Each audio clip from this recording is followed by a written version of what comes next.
guys, welcome back. It's me, Bruce, and today I finally got the Taskforce Operations attack for you.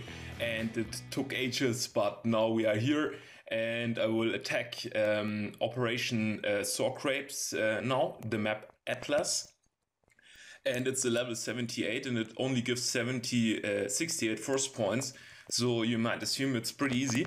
But the thing is, it has a very weird configuration or setup of defensive buildings, and the boost is not too high. It's only 100% for the buildings, and the thing is, the rocket launchers will be out of reach for Hookas that are located in front of the core. But there are all those boom cannons on the left, and then there are rocket launchers on the left and on the right. So we got shock launchers. So we got shock launchers, rocket launchers, boom cannons.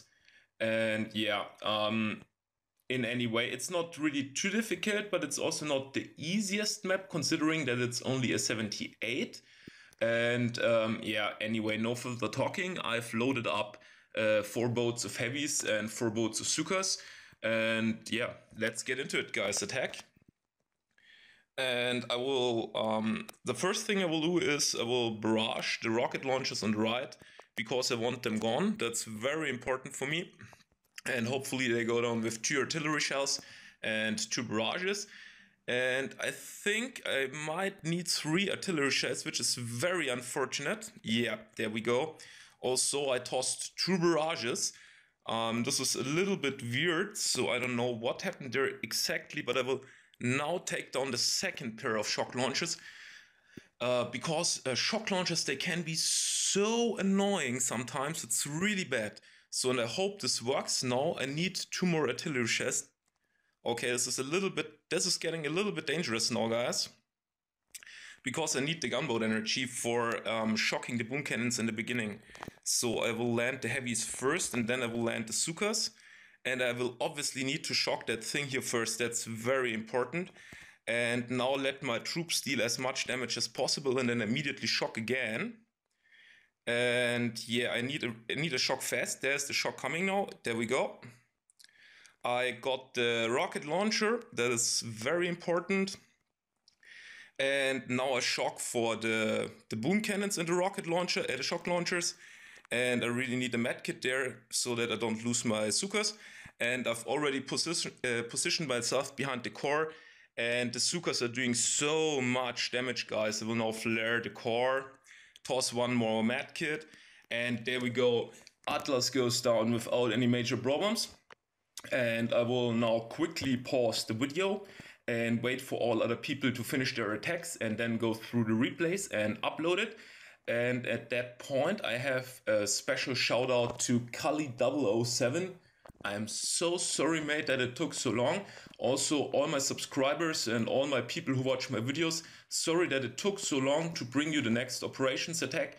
But as I explained before, there were some problems and some difficulties and instability, and we overcame them. And now I got the fun back on Taskforce Operations. And yeah, anyway, see you in a second, guys. Hey guys, welcome back. I decided I don't want to wait any longer, because we almost finished Sour Grapes and there's only 1 attack remaining, and it's a super easy one. And it's on dredge, so it will be super easy. We got a tank player left, and his job will be to barrage the 2 artillery shell, the 2 cannons. And the boom cannons are more or less out of reach for tanks, and maybe take out 1 sniper tower there, and that's pretty much it. And then relocate into the corner and take it down, so that won't be an issue. And yeah, 1 of our strong tank players is left, so this won't be an issue. And I showed you my attack on Atlas before, so we won't go through that again. And then we got Gambit, and I really want to show you Gambit, because our newest member Tegu took down Gambit, and he did a really good job there. And he employed a strategy I've never seen before like that, and he used Rifleman.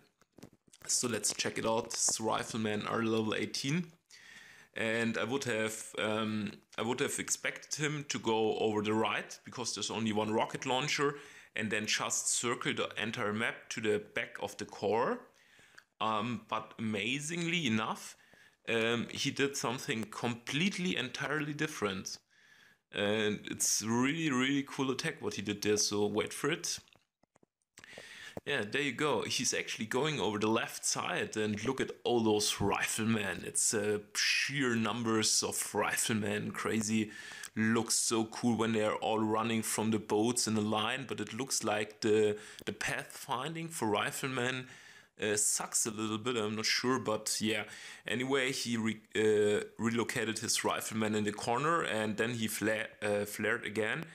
And as you might know, mortars are actually the natural enemy, or the natural predator, so to say, of riflemen.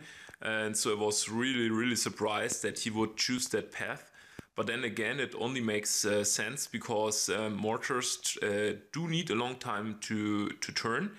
And yeah, he got there safely, super nice. He then shocked the shock launcher, super nice move, and got his troops over there.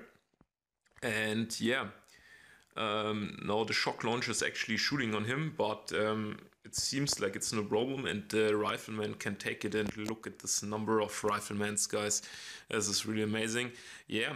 And then he was pretty much out of reach of that rocket launcher, or at least most of his troops were. And most of his troops were out of the reach of a mortar, but I think the bottom end of his troops came into the reach of the mortar. But yeah, he's taking it down, and the core goes down, and a super nice attack. And I'm very happy that Tego joined us, because he definitely has game intelligence, what is necessary to take down operations. And yeah, so this is really nice. And as you can see, we had two solos, one on Gambit and one on Atlas. And we had a two-man show on Axel. And Herminator actually took it down. Our mate Lavash went on and cleared the way. And there are so many rocket launchers, and the rocket launchers deal insane damage even for tanks.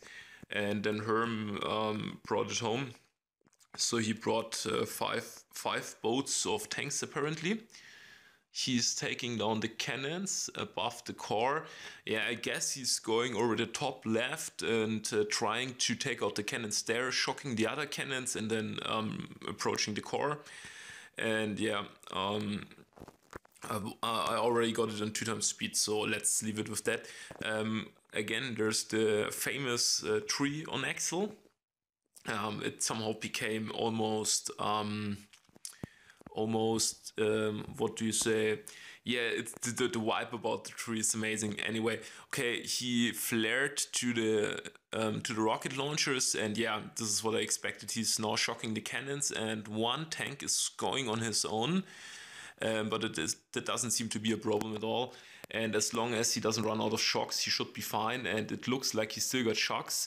Yeah, this is what I was expecting. He now flared to the cannon, but he, due to the flare to the cannon, he needed to shock the flamethrowers. As you can see, the flamethrowers are dealing immense damage to the tanks, but he actually managed it pretty well, relocated and clearing the area around the core, and it's pretty much only a matter of seconds now until he takes it down. I will speed it up now.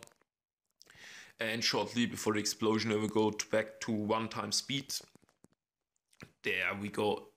I almost missed it, but I got it. And 3, 2, 1, boom. There we go. Down goes the core. Super nice attack of Terminator.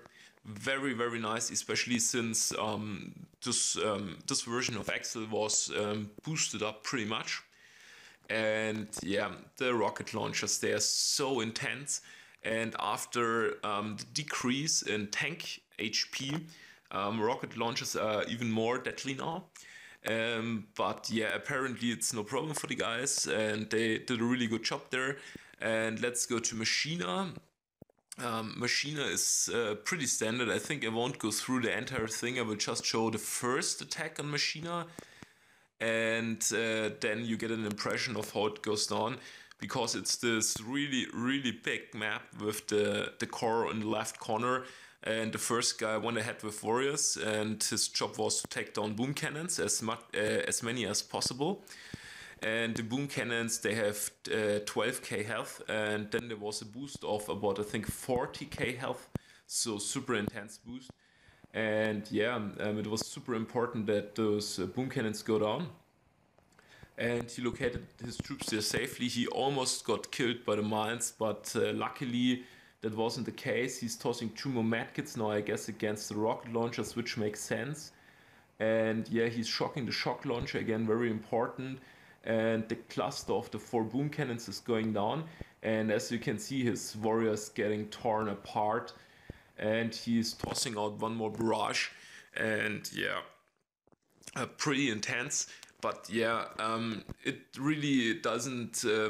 It's really not that difficult, Machina. It only you only need a lot of manpower, because then a lot of stuff needs to be cleared, which has a lot of HP.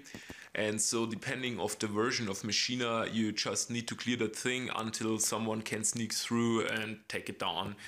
And yeah, okay, and Stretch is the final map, and one of the maps tried to solo it, but I think he underestimated all the boom mines. But now it's, as I said before, a safe thing. So Operation Sour Grapes was a success this time, and we didn't use any sabotages, and we used all our 10 attacks, but that's fine. And I'm looking forward to our ranking in the leaderboards. And yeah, I have to say I'm really happy with the task force, and it's going really very well. And the operation is running 5 more hours, and we already got 180 intel, so we can do Sour Grapes again immediately. And even it would be even possible to sabotage if something goes wrong. So super nice. And yeah, the current ranking is ranked 93, but the operation is already running 19 hours. So as soon as the op finishes in 5 hours, we will definitely jump back to, I guess, rank 75, 74, maybe even 72. We will see about that. And yeah, then go from there. And yeah, I hope you enjoyed the Taskforce Operations special, and I will definitely soon do more of them again. And yeah, so stay tuned for more, guys, and enjoy your day. See ya.